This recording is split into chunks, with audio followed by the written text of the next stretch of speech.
Hi, welcome to Downshift.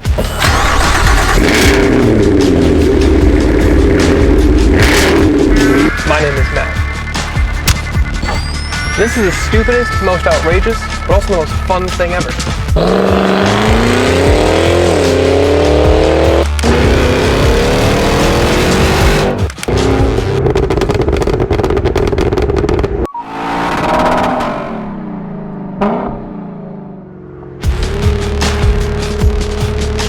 This is the 2023 Cadillac Escalade V, and it's a square sitting on top of a truck chassis with a fire-snorting 6.2-liter supercharged V8 lurking under the hood.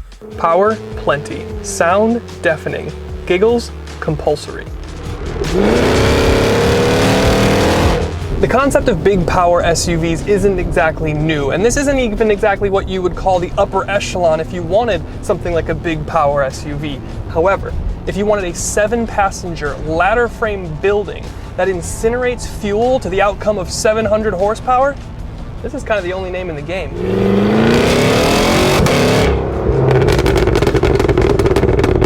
The 6.2-liter supercharged V8 under the hood is the Swan song from GM and sucks down fuel at the Greenpeace award-winning single-digit miles per gallon.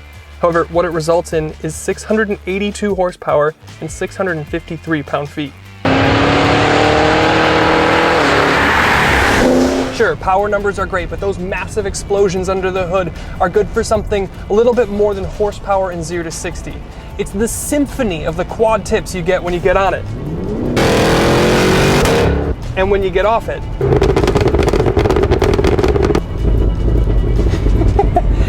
And when you shift.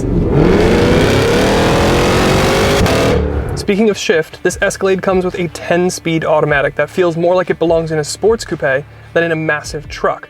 The shifts are immediate and sharp and give similar drama to the one that you find in one of my favorite cars, the Lexus LC500.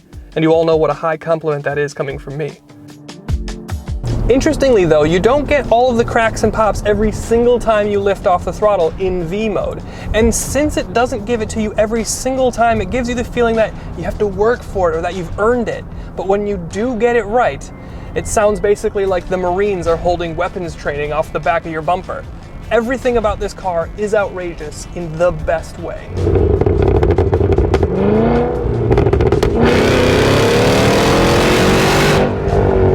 And as you can imagine, the handling is outrageous too. You've got a ladder frame truck chassis underneath, but you've got 4-wheel drive, air springs, and magnetic dampers, so the ride sophistication is actually shockingly good. But notice I use the word ride and not handling. And that's because no matter how big those Brembos are up front, no matter how stiff those magnetic shocks get, and no matter how sharp you set the steering, there's no hiding the fact that this thing is over 5,500 pounds and is tall enough to make varsity as a freshman. So it's no surprise that it's big and heavy and doesn't corner like a Cayenne. But get the wheel straight, stand on the throttle, and you won't have a single care in this world. 0 to 60 is rated for 4.4 seconds, but if you really wanted to get closer to 4 seconds dead for some reason, you could get a pedal commander to get sharper throttle response. But honestly, whether I do 0 to 60 in 4 seconds or 8 seconds, as long as it sounds like this, I really don't care. Now, with this being the V version, of course, we've talked a lot about what this thing is like behind the wheel, and if you couldn't tell by now, it's a riot. However, under the big engine, the brakes, the V badge, there's still an Escalade. So it still needs to be a luxury bar. So is it? I mean, yeah. The air suspension and mag ride give you so much room to stiffen and soften the ride that you can have such extremes that suit whatever driving you want to do. You can put the exhaust in stealth mode, and then you have a nice, quiet, and refined cabin. And since this thing is shaped like a box, the visibility is fantastic. And all of that plus you get Super Cruise, or I should say at least you would if the chip shortage wasn't a thing. So wrapping up behind the wheel, the engine is super powerful. The exhaust is borderline illegal. The speed is brutal. The shifts are super sharp and I love it. The ride can be as soft or as firm as you want. The cabin still swaddles you in luxury, and it's as easy as it is fun to drive. I mean, I know this thing is the poster child for gluttony and excess, but I haven't stopped smiling since they dropped this thing off. I already know that I'm gonna request another one next year, just so I can have another go. Let's step outside.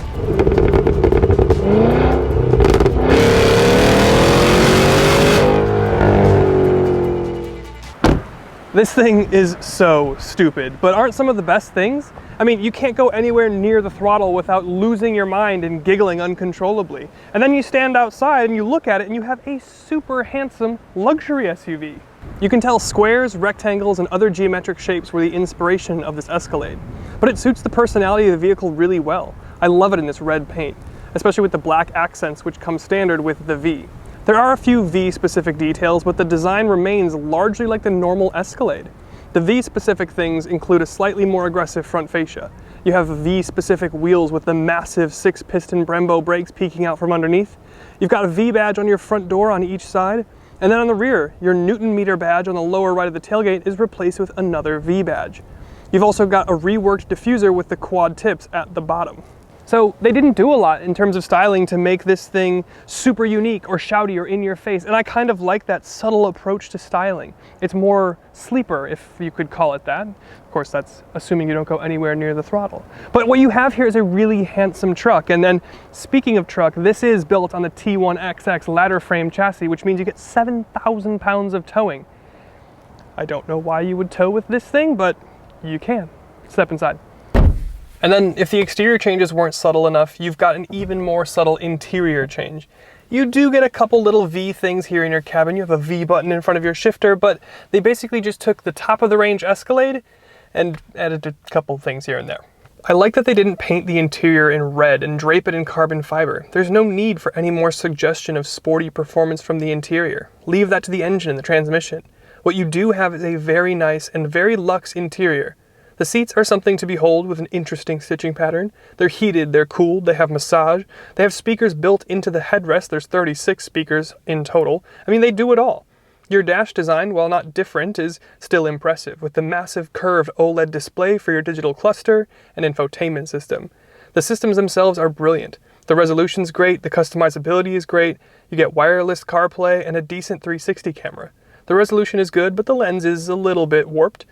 The infotainment is touchscreen, or you can control it with the iDrive style wheel to keep the screen clean. You've got a head-up display, which is nice. You've got a vertical wireless charger, which works. Then overhead, you have a nice big pano roof. The rear seats are kind of skinny jump seats, but they're comfy. Then there's screens on the back of the front seats with HDMI compatibility. You've got chargers, vents, and heated rear seats. Then the third row is decent size, but you can still get the larger ESV longer wheelbase version of this V if you need a touch more room.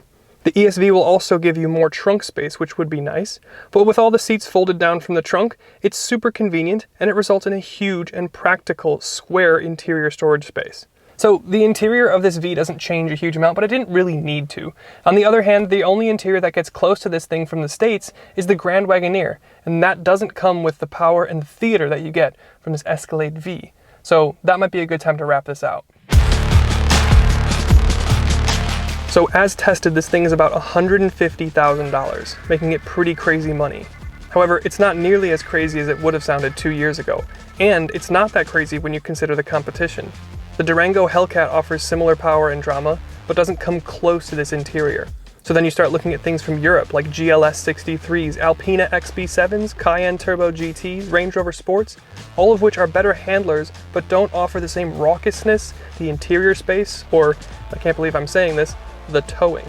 So when you really break it down, the Escalade V does sit in a class of its own. A class we don't need, but in another way, maybe we do sometimes. Thank you, Cadillac, for letting us have a go in this thing. Now we need to see what this powertrain is like in the CT5 Blackwing. Thanks for watching.